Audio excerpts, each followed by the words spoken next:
নমস্কার বন্ধুরা, প্রিয়াজ কুকিং ব্লগে আবারও একটি নতুন রেসিপিতে আপনাদের সবাইকে স্বাগত জানাই।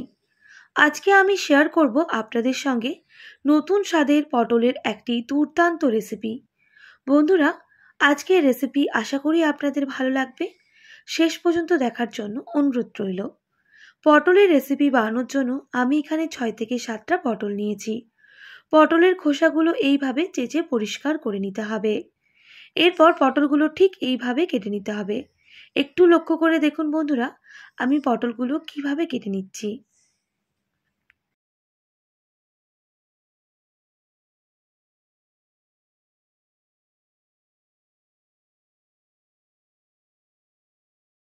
এইভাবে সমস্ত পটল কেটে নিতে হবে। আর পরিষ্কার জলে পটলগুলোকে আমি ধুয়েও নিয়েছি। আর পটলের সাইজগুলো ঠিক এইরকমভাবেই কেটে নিতে হবে। এরপর আমি শুকনো কাঠখোলায় কিছু বাদাম ভেজে নেব। তার জন্য কড়াইটা আগেই কিন্তু গরম করতে বসিয়ে দিয়েছিলাম। বেশ কিছু পরিমাপ শুকনো বাদাম নিয়েছি। বাদামগুলোকে 3 থেকে 4 মিনিট সময় নিয়ে ভেজে নিতে হবে খুব ভালো করে।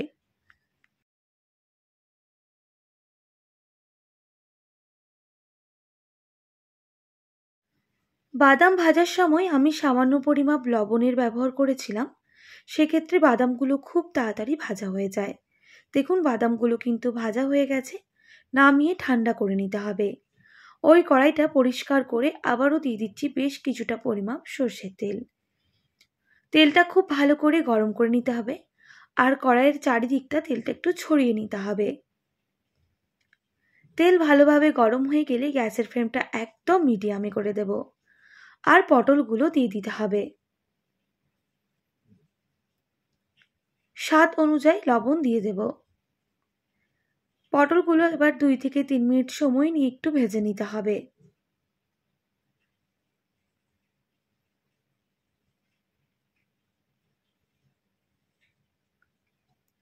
বেশ কিছুক্ষণ ভেজে নেওয়ার পর ঢাকনা দিয়ে ঢেকে দেব বেশ কিছুক্ষণের জন্য, গ্যাসের ফ্লেমটা লো টু মিডিয়ামে করে। এদিকে বাদামগুলো ঠান্ডা করে নিয়েছি। বাদামের খোসাগুলো ছাড়িয়ে নিতে হবে। দেখুন, যেহেতু বাদামগুলো খুব ভালো করে ভেজে নিয়েছি, তাই ঠান্ডা করে নেওয়ার পর বাদামের খোসাগুলো আপনা আপনি কিন্তু ছেড়ে যাচ্ছে।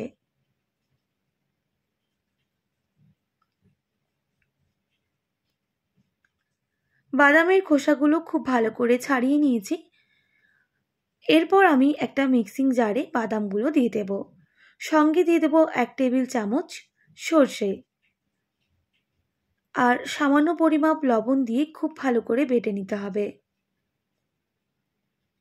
দেখুন বন্ধুরা, একটা মিহি পেস্ট করে নিয়েছি। এরপর একটা পাত্রের মধ্যে ঢেলে নিচ্ছি।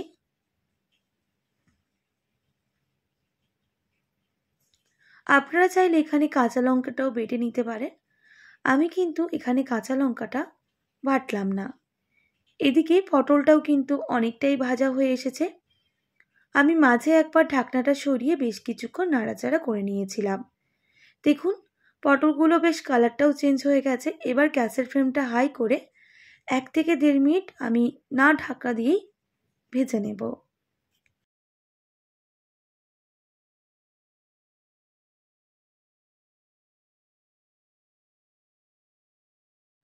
পটলগুলো খুব ভালো করে ভেজে নিয়েছি। এবার তেল ছড়িয়ে নামিয়ে নিতে হবে।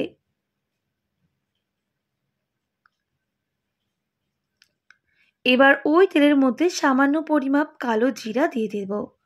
সঙ্গে দিয়ে দেব একটা কাঁচা লঙ্কা।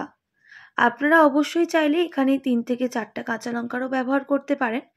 এই লঙ্কাটা অনেকটাই ঝাল ছিল, তাই একটাই ব্যবহার করলাম। বেটে রাখা টমেটোর পেস্টটা দিয়ে দেব।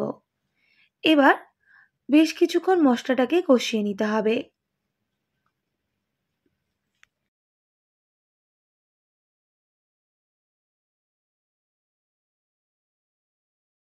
2 থেকে 3 মিনিট সময় নিয়ে টমেটোর পেস্টটা কষিয়ে নিতে হবে, যতক্ষণ না তেল ছাড়া শুরু করছে।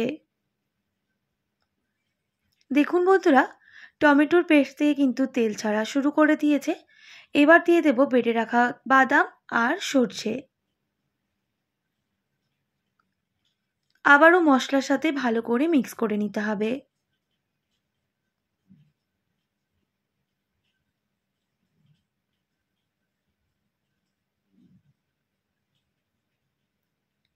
মিক্স করে নেওয়ার পর যখন দেখবেন মশলাটা একটু ফুটে এসেছে, বাটি ধোয়া জলটা অ্যাড করে দিতে হবে। এবার খুব ভালো করে মশলাটাকে 2 থেকে 3 মিনিট সময় নিয়ে গ্যাসের ফ্লেমটা মিডিয়ামে করে কষিয়ে নিতে হবে। এবার কিছু গুঁড়ো মশলা অ্যাড করব। সামান্য পরিমাপ হলুদের গুঁড়ো, সামান্য ঝাল লঙ্কার গুঁড়ো, সামান্য কাশ্মীরি লঙ্কার গুঁড়ো, সামান্য পরিমাপ জিরে গুঁড়ো। এবার মশলাটাকে খুব ভালো করে কষিয়ে নিতে হবে। যতক্ষণ না এই মশলা থেকে তেল ছাড়ছে ততক্ষণ পর্যন্তই কিন্তু মশলাটা আমি কষাতে থাকবো।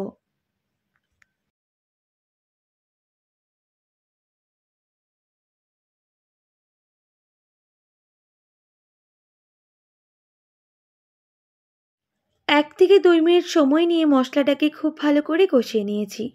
দেখুন মশলার যে এক্সট্রা জলটা সেটা কিন্তু শুকনো হয়ে এসেছে। আর 1 মিনিট মতো কষিয়ে নিলেই মশলা থেকে তেল ছাড়া শুরু করে দেবে।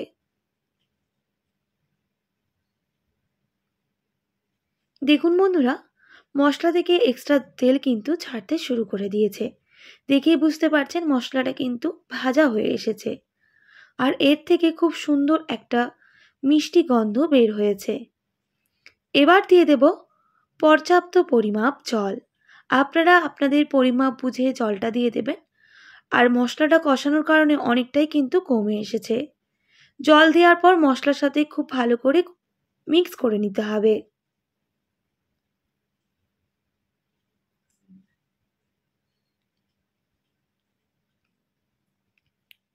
মিক্স করে নেওয়ার পর এবার ফুটিয়ে নিতে হবে 1 থেকে 1.5 মিনিট মতো।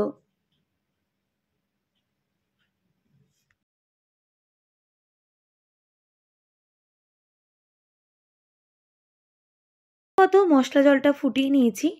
এবার ভেজে রাখা পটলগুলো দিয়ে দেব আর ভালো করে মিক্স করে নিতে হবে।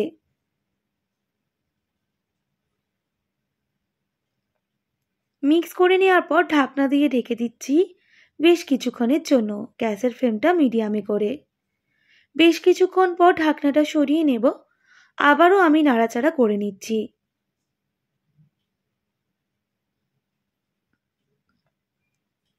আর ঢাকনা দেওয়ার প্রয়োজন নেই, গ্যাসের ফ্লেমটা হাই করেই রান্না করে নিতে হবে। দিয়ে দিচ্ছি স্বাদ অনুযায়ী লবণ, সামান্য গরম মশলার গুঁড়ো। আবারও মিক্স করে নিতে হবে।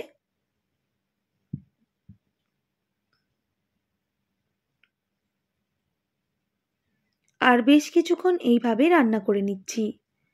এরপর স্বাদটা ব্যালেন্স করার জন্য সামান্য পরিমাপ চিনি দিয়ে দিতে হবে। আপনাদের যদি চিনিটা অপছন্দ হয়ে থাকে সেক্ষেত্রে স্কিপ করতে পারেন। আবারও মিক্স করে নিয়ে গ্যাসের ফ্লেমটা হাই করে বেশ কিছুক্ষণ ফুটিয়ে নিতে হবে।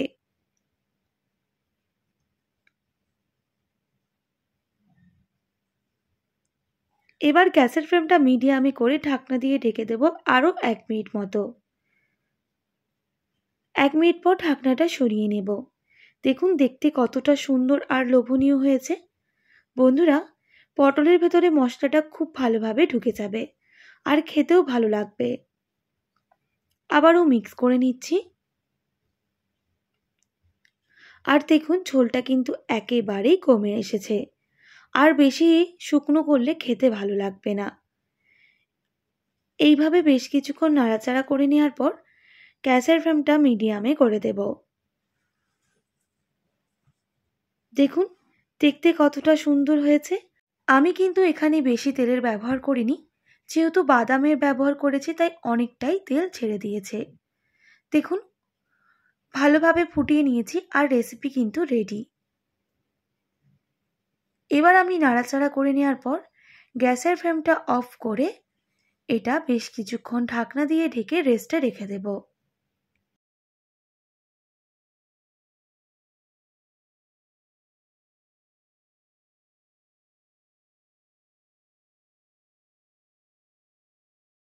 প্রায় 1 মিনিট পর ঢাকনাটা সরিয়ে নিলাম।